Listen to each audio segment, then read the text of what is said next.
Hello guys, कैसे आप सब? तो ठीक हैं, खैरियत से? उम्मीद करता हूँ खैरियत से होंगे। आज ठंडी ठंडी हवा, बादल और जो है ना, कभी धूप तो कभी बादल आ रहे हैं। और हम अभी फ्रेश होकर आए हैं नहा धोकर।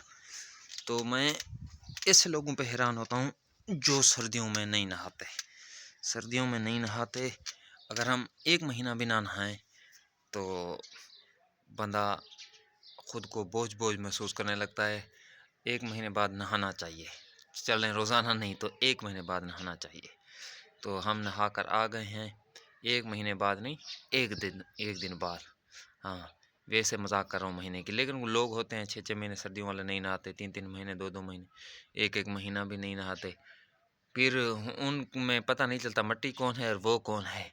इस तरह उनकी शक्ल बन बन जाती है और महसूस नहीं होता। वो खुद एक कचरे का ढेर इख्तियार कर चुके होते हैं, शक्ल इख्तियार कर चुके होते हैं। 2-2 महीने बाद नहाते हैं। गर्मियों में भी 2-2 दिन नहीं, महीने बाद नहाते हैं। सर्दियों में तो वैसे भी वो नहाते ही नहीं होंगे। तो नहाना चाहिए, नहाना सेहत के लिए अच्छा होता है।